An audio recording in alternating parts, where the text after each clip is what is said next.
A ver, vamos a cerrar la parte de la economía con Jesús Cacique, quien está vía Sky desde Caracas, en Venezuela. Y te preguntaba antes del corte comercial, Cacique, si el venezolano cada vez es más pobre y en un país donde todo antes se revalorizaba, cuando no hay poder adquisitivo, ¿qué está pasando con los bienes de los venezolanos? Sí, bueno, efectivamente los bienes se van revalorizando por inflación. Es un mecanismo de hedge, un mecanismo de cobertura para poder de alguna manera u otra protegerse de la inflación o invertir en moneda dura, ¿no? Por eso es que tú ves que los agentes económicos o los venezolanos, el excedente de liquidez que hay en Venezuela se desplazan al mercado paralelo y ves un mercado paralelo errático y ves un mercado disparado, ¿no? En segundo lugar, yo creo que el gobierno no va a tomar ningún tipo de medidas políticas porque le tiene miedo el gobierno a devaluar o establecer el aumento del precio de la gasolina, porque si no las elecciones, que ya están prácticamente en caída libre, el gobierno en las elecciones parlamentarias, bueno, esto terminaría de soterrar y terminaría de llevarlos al foso al gobierno central en las elecciones parlamentarias. Bueno, y ahí justamente, hablando, Cacique, de elecciones parlamentarias, ahí justamente es donde yo quiero adentrarme como invitado de acá. Jesús, muchas gracias por haber estado aquí en A Mano Limpia, verdad que encantadísima de volver a hablar contigo, excelente analista económico de mi país. Mi respeto y cordiales saludos a tu invitado que está contigo. Muchas gracias. Bueno, ya nos lo decía Jesús Cacique, Huberto, la situación se va a complicar con este panorama, que a poco de 6 meses para las elecciones parlamentarias del 6 de diciembre están aniquilando todos los candidatos de oposición. Mira, cada vez que Maduro quiera meter la pata, lo va a hacer a los cubanos. Yo siempre te he dicho, y sobran muchos ejemplos, y está la historia de 15 años, que desde el 16 de diciembre del 99 hasta hoy, de a poquito, como dicen ustedes los venezolanos, Venezuela se ha convertido en una colonia cubana. Pero vamos a este tema. Yo cuando me refiero a los inhabilitados, no solo me refería a María Corina para lo de la Asamblea Nacional. Esta tarde o esta mañana, el Consejo Legislativo del Estado Miranda le ha prohibido a su gobernador, Enrique Capriles, entrar al lugar donde se reúnen ellos, es decir, al Consejo Legislativo del Estado Miranda. No lo deja entrar.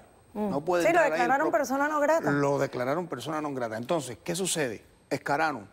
Desde que tuvimos las elecciones de Chávez contra Rosales, ellos después inhabilitaron a Rosales. Ellos van a inhabilitar, van a tratar de hacerlo ya a Ledesma. Van a hacerlo con Daniel Ceballos. Ya lo hicieron. Ya lo hicieron con Daniel Ceballos. Ellos lo hicieron con Alfredo Peña, que Alfredo Peña tuvo que venir para acá a hacerse al exilio. El exalcalde metropolitano, el cargo que tiene Ledesma. Uno de los primeros exiliados de ustedes los venezolanos. Sí. ¿Qué sucede? Que si Fariña, Oscar Elías Vicet, Antunes no pueden ir a la Asamblea Nacional de Cuba, no pueden postularse para delegados a la circunscripción en Cuba, entonces esto lo imita Maduro. Estos venezolanos no pueden ir a la Asamblea Nacional, no podrán aspirar a ser alcaldes en las elecciones para los alcaldes y no podrán aspirar. Esto viene así. Viene así. Tú le preguntabas a Cacique hace unos minutos que por qué, cómo el pueblo sigue, el pueblo venezolano sigue, porque todavía los militares siguen agarrando muchos reales, son los que más reales ganan.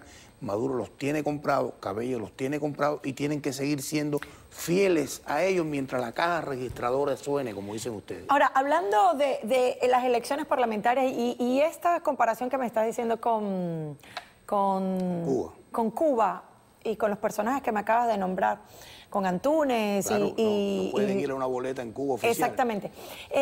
¿Cuál es el paso para llegar en Venezuela a unas falsas elecciones como las que ocurren en Cuba? Esto que está sucediendo. Primero, tú sabes que hace unos meses ellos trataron de establecer las circunscripciones, cuadricular el país, todo el país en Venezuela. Las cambiaron. Y las cambiaron desde elecciones parlamentarias hace 2 atrás. De las de 2 años. Sí. Es decir, eso es lo primero que ellos han logrado hacer. ¿Y cómo han colocado en las circunscripciones? Han colocado equipos de adiestradores políticos cubanos en todo el país. Antes era en el occidente, ahora es en todo el país. Entonces, Fidel creó 2 ejércitos. El ejército cubano que invadió Cuba con sus 19 ministerios y el ejército de jóvenes venezolanos que fue adoctrinando a lo largo de estos 15 años para poderlos posicionar en cada uno de los lugares. ¿Qué va a pasar? ¿Qué cuota tiene el Partido Socialista Unido de Venezuela para la Asamblea? El 82%. Ya tiene mayoría. Ya el 82%, es decir, esa es la cuota que tienen ellos para elegir sus candidatos a la Asamblea Nacional. El resto, la mesa de la unidad y los nuevos proyectos que están apareciendo. Ya por ahí ganaron la pelea, en lo teórico. Ahora viene lo práctico. Lo práctico es, para que no ocurra, no pasar un susto, vamos a inhabilitar a los pejes gordos, a los principales. Comienzan con María Corina. Ellos saben, aunque traten de aplastar a María Corina, que es la líder junto a Leopoldo López de esa oposición. Mira, Ubaldo, y tú que eres cubano, tú que viviste en la realidad de Cuba, que trabajaste de espía en Venezuela y que conoces a los líderes de ese país, mi país, por cierto, ¿qué puede hacer la dirigencia opositora? ¿Pero qué pueden hacer si, por ejemplo, te voy a la parte militar esa que tú dices de espía en Venezuela? Mata Figueroa y Rodríguez Chacín fueron los dos primeros militares, generales, que tú los conoces bien, a los dos, hoy gobernadores, que se encargaron de la intervención militar, de apoyar la intervención militar cubana en Venezuela. No era Baduel, que todavía era ministro de Defensa, no, eran estos dos generales. Y además tienen nexos con la guerrilla. Claro, y Chávez le dio esta misión. Entonces, ¿qué hicieron? Llevaron a Andullo, llevaron a varios generales que están por allá. Valdés. Llevaron a Leonardo Andullo. Llevaron a todos los militares importantes que ellos quisieron llevar. Llevaron al Chino Wong, que ya falleció, general de división, cuando llegó a, ¿te acuerdas?, a Plaza Venezuela, con aquellos de los organopónicos arriba de la azotea. Sí, los cultivos organopónicos. Los cultivos. En Parque Central. Eso en Parque Central, eso era un tape para él poder llegar después a Aragua.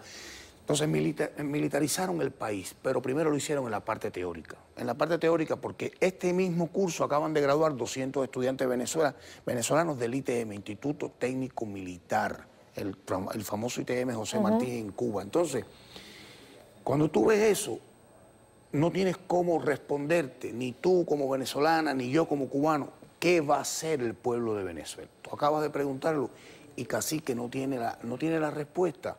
La respuesta yo la tengo desde el punto de vista militar y político. Militar, están ganando mucho dinero. Y político, como decía Cacique, ellos tienen el poder y tienen la maquinita, como decía él, que imprime los billetes. Mira, una de las cosas que Cuba, lo que está pasando en Venezuela, yo le doy un paralelo con la Unión Soviética, cuando nosotros los cubanos, hasta el año 91, fuimos colonia soviética. No había un ministro cubano que no recibiera, y te voy a hablar de los ministros, pero te puedo hablar de un municipio, que no recibiera el visto bueno del asesor soviético que teníamos. No, como en Venezuela, que los cubanos son los que mandan a los ¿Cuál fue la primera resolución de Maduro apenas enterró a Chávez? Mandatorio que todos los ministros venezolanos tienen un asesor cubano y no pueden firmar si el asesor cubano no le da el visto bueno.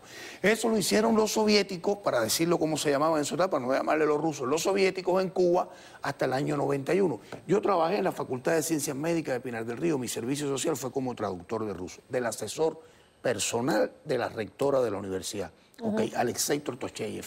Y yo te cuento que Carmen Serrano, que era la rectora, y después Abelardo Triana, que fue el rector, no podían tomar una decisión si Alexei no revisaba esos papeles y no le daba el visto bueno. Eso es lo que está pasando. Es decir, hay un papel carbón, pasamos de ser colonia nosotros de la Unión Soviética y fuimos a colonizar a los venezolanos. Bueno, pero con un gobierno quebrado, ¿cuál todavía?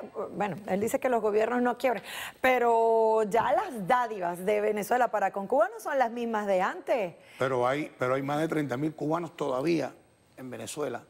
Y mira, si ponemos a Raúl... Sí, pero están pasando las mismas penurias, tú lo sabes. No, están pasando las mismas penurias, pero el modelo cubano sigue con su internacionalismo proletario y ahora mismo lo que pasó en Apure, desvió 200 médicos para allá. Pero ya no le pueden intercambiar médicos cubanos a petróleo porque ni la producción de barril de petróleo se está cumpliendo en Venezuela. Pero Maduro no está en una reunión ahora mismo que está regalando pollo y carne y ustedes no lo tienen en Venezuela y aceite.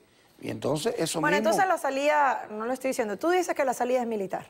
La salida tiene que ser militar porque no tiene de otra manera. Mira, cuando Nicaragua gana en el 80, Fidel Castro le daba toda la comida, la poquita que teníamos nosotros a los nicaragüenses y nosotros sin comida. Está pasando lo mismo. Bueno, yo diría que tienen que hacer cumplir la Constitución. ¿Qué los Constitución? Militares. ¿Cuál? ¿Qué Constitución? Bueno, la que ellos mismos aprobaron en el 99. La bicha de Chávez.